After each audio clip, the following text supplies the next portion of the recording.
no ko Guinée Bissau wonno ko non feƴƴide to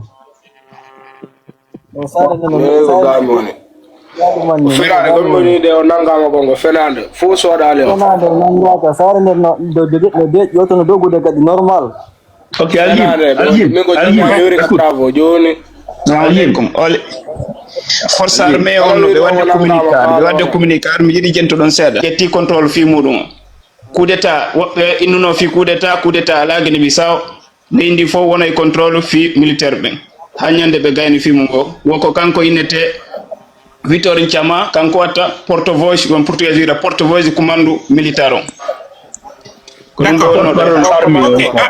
Attendez, si mi famille moƴƴa parce que min nanta portugais on ni ko état d'urgence ça veut dire ɓe zéro de leydi ɗi ɓa on opposant on déclaré que vainqueur président de la république on déclaré que vainqueur joni ɓe zéra leydi han seni on yaltina résultat ji ni c'est ça oui ɓe zéra leydi ha seni on yaltita résultat ji ɗin kadi si ɓe yaltini ɗon 24 heures yeeso muɗum ɓe continue e zérgol leydi ndin fi honɗum haɗa ala confusion won waɗu he leydi en sabu ministère intérieur on wonno 30 minutes ɓe perdi contrôle fi leydi ndi on 30 minutes kamɓe ɓe ƴetti leydi ndi ɓe waɗi contrôle leydi ndi fof fuɗɗande marésion ji ɗin kacca min fami maggo habbo ɓeɗo firana men ko pular Guinée mayi voilà oui won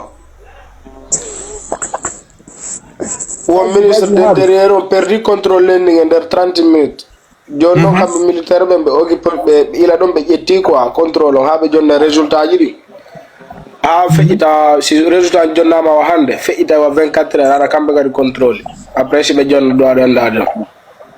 D'accord. Alors, si mes familles moƴƴa, l'armée a pris toutes ses responsabilités pour maintenir l'ordre, pour prendre le pays en état d'urgence. Et zéra aux crises, parce que opposants principaux ont déclaré que vainqueur, président de la République ont déclaré que vainqueur. Donc, il y a landing en otage jusqu'à ce que le résultat dit Yalta et Zedika. Oui. Django 10 heures, mais Johnny. Django 10 heures de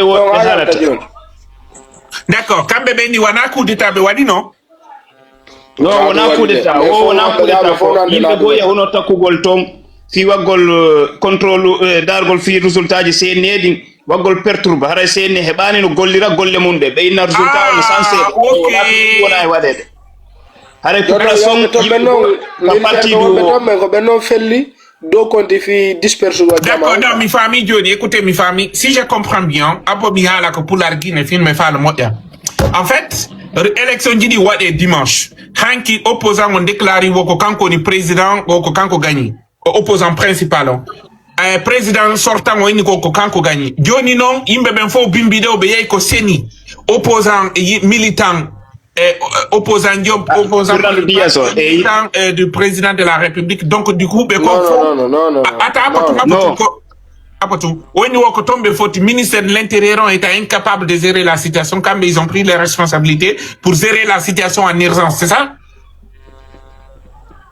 Et inni koko sabaton ɓe inni kamɓe ɓe yahi gérgol ɓay ɓe ya perdi 30 minutes fi on ɗum ko fi ɓe ya e population on population waɗoɓe a poya Fernando Dias wonɓe a position e mbaloɓen ɓe yahu wigol ɓe waɗa contrôle fi honno résultat on wona he gollirede ka CNE ɓay ɓe moɓike ɓe ƴawi toon woni probléme fuɗɗi yaltude hakkude maɓɓe e gardien ɓe CNE ɓen on sahi ɓe CNE ɓe felli ka dow sakugol jama on sahi koɓe felli kon jama o fof ƴeñƴi sikke haɓama on sahi militaire ɓe ɓay woni population o fof jillodiri ɓe militaire ɓen ƴetti ɓe ari ka CNE dokugol si CNE on ha janggo résultat on 10 heures haalete sa haala on 24 heures yeeso on kadi ɓe koɗay hasilu aggol a poya contrôle fi leydi ɓe ƴettay ruwaji ɗin fof ɓe waɗa contrôle ɓe inni 19 heures hande ha janggo 6 heures bimbi ɓe torke jama on fof no yahu goto waalo wona ka mum haɗa yaltani ka yaasi saw ɓe wonde contrôle ɓe haali fi aéroport on e port on e laawi ɗin e frontiére on haɗay fof ɓe fermayi ala ko natata ala ko yalta ok par rapport coup d'état ko ɓenni ko na coup d'état ka mo kamɓe na coup d'état wona coup d'état ɗum ɗo wona coup d'état ɗum ɗon ko fenade noon ɗum ɗo wona coup d'état ɗum ɗon haala ɗum fof e clair wona coup d'état ko fenade ɗum ɗon ay goɗɗo coup d'état ala haala 2 minutes mi jippo mi haalanma ko feƴƴi kon merci kan confirmama ko coup d'état ɗon andi ko ɗum hakkunde nge Allah ko manipulation coup d'état on mo juude militaire haaldo ɗo wonima dans 3 jours ko kamɓe jogui contrôle leydi honɗum militaire jogani contrôle ɓe itti militaire ɗum ɗo ministre de intérieur a faami an déjà an e min wonɗo haalde on en andi ko honɗum waɗi ka manipulation naati danger naati tu vois donc ko foɗɗen famude ko woni ton kon wona jang tu vois ko wonɗen ɗo ko wawɗen wiide jomiraɗo on waɗu tun e mbalo o wona ka o woni quoi tu vois mais wona jam frère programme ji ɗi jiiɓike totalement min mi heeɓi ɗo joni nouvelle ji ɗi a wata haalde fo quoi tu vois donc yo jomiraɗon surru e mbalo point barre mais ko wonɗo kon woni suude ton kon andi wona jang an a yi haaluɓe ɗo ɓen joni a yino ɓe joɗor noon a yino ɓe jogori a ɗum ɗo aadaji maɓɓe ɗin noon haysi mi haalali par ce que mi yiɗa yimɓe ɓen yo faamu sina enen tu vois donc en foti faamude ko woni ton kon wona jam ɗo ko hedditi kon enen ɗen wawi on va liler yo donc kano kala yawɗo ka goɗɗo en fop kamenga l'Africain aux Afriques Mobe chacun reste chez lui. Mobe Bissau n'a aucun droit de sortir. Si c'est pas il sent que sa vie est menacée, là il a le droit de partir. Mais personne n'a menacé ta vie. Tu n'as aucun droit d'aller chez les gens. Tu restes chez toi, imbécile. Tu vas aller où? Ok, on partage 1000 partages. Je vais vous parler. Le problème de l'Afrique, c'est les militants. Mouktar Diallo est là. Mouktar. Mouktar, est-ce que tu as vu ce que je vis? Ok. Où sont les militants là? Honto bebe me wonno yide ka campagne do. Bissau, Ngabu, Bafata e Konadum, dans les grandes villes de Guinée-Bissau. Honto be woni. Ko hadi be yalta. Hadi ben safo e yasi be wiya men tawaka men tawta Umar Kajullere ko deuxième mandat waday ce que de militants de merde ça. Le problème de l'Afrique c'est son jeunesse, fucking merde, c'est nous le problème, on est foutus à jamais. Nous on va rester dans ça de yolto yalta chaque année, chaque jour, coup d'état. C'est quoi ça? Qui a cautionné ça? Un militaire de prendre le pouvoir. Qui a donné l'ambition aux militaires d'être au pouvoir? Qui les a donné cette ambition? Qui les a formés ou les formatés pour dire les militaires doivent gouverner un pays? C'est écrit où? Hein? C'est du fucking merde. Ah, peuple africain. Guinea-Bissau é um gostei. Povo tem que sair, porra. Vocês não podem ficar dentro da casa da merda. Tem que sair na rua. Tem que fazer manifestação obrigatória. Todo país, todo mundo fora, porra. Tem que meter fogo dentro desse merda de militar. Coup d'état de merda. Campanha tá acabar e estamos indo a eleições. Esse merda de puta fica tá sair. Oh, pode estar presidente. Você não vai mandar mais. O país está fechado. Avião, porra, tudo não vai entrar. Constituição, pagada bolso. Nossa. Não, on est foutus là, les Africains, la jeunesse africaine. Sophie Dama.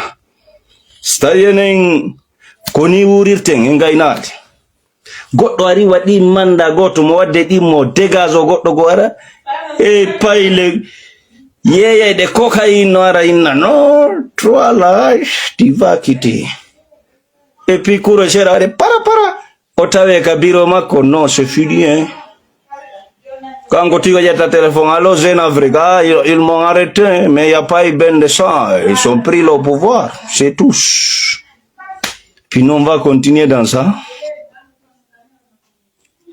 Mais le problème, moi, j'ai compris. C'est toi et moi. Nous, les jeunes, nous. Les politiciens, là, les militaires, là, ils n'ont aucun souci. Hein. Ils n'ont pas de problème. C'est toi et moi qui a le problème. Maintenant, continuons à vivre cette merde, cette pourriture. La seule chose que moi je vous demande, personne n'a le droit d'aller chez les autres. On doit rester dans ça là. Chacun reste chez lui. Personne n'a le droit d'aller en Europe ni en Amérique. Parce que c'est des gens bénis, des gens technocrates, les gens haldi foti, haldi hui, les gens de droit, les gens de loi. Nous, on a choisi d'être des sauvages. On doit rester dans notre terre sauvage. On ne doit pas aller emmerder les autres. Avec nos mentalités de bornes, des sauvages, des jeunes inconscients. Si c'est campagne de maman, il y a tout le monde dehors. Si c'est pas Mbala, c'est Mbala. Mais quand c'est rien là, chacun rentre dans son bas de lit pour dormir. Après quelques jours, j'ai 2 millions CFA, j'ai 20 millions francs, je vais partir en Maroc, Tunisie, Libye pour tenter en Europe. Donc, quand on va on bay koy ne jabidu o coup d'état no wala tade o campagne ngi jama ngi meyido hande benno doano hejude suudu foppu kayasi doano wonde tout le monde dehors wala kayasi na fena ande ko waddon ko élection jiri lato décembre do gagni do wolamo ko tous kono ndaru hara yo Allah burte wallude yo Allah burte faabade Africain haldata huwa windata sariya teddina et la ilaha illallah Muhammad Rasul au 21e siècle Afrique de l'Ouest militaire woko kambe lamoto aduna on fo no suti dum do no ƴeewi dum do no jabi dum do no newni dum do aduna on fo CEDEAO Union africaine Union européenne Banque mondiale FMI Nations Unies hino suti Afrique de l'Ouest do militaire no yimmi tunga jettugol laamu hibe suti dum be fangi wasi tawi dum do ko ni do yarde aduna on ko ni yarta enen ko bawo yareten do no hawni ko wadi Bissau kon c'est inacceptable ko doa dum kadi doa kalatade doa ka wonde doa kalatade CEDEAO no doa déployer de kiss en force wobbe déjà no tombe doa imade doa ka wonde hana wonde sino be fi mabbe haray boni fi mabbe boni bes ko heddino ko Allah ko sete les élections est déjà passé, les résultats c'était demain subo accu na dimanche arodo be votata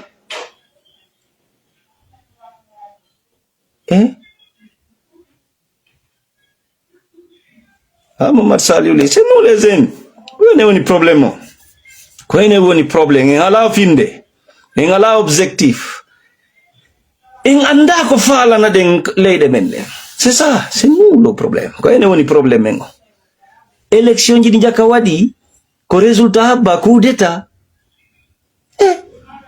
ko no mbalo ko no bonni ko no bonni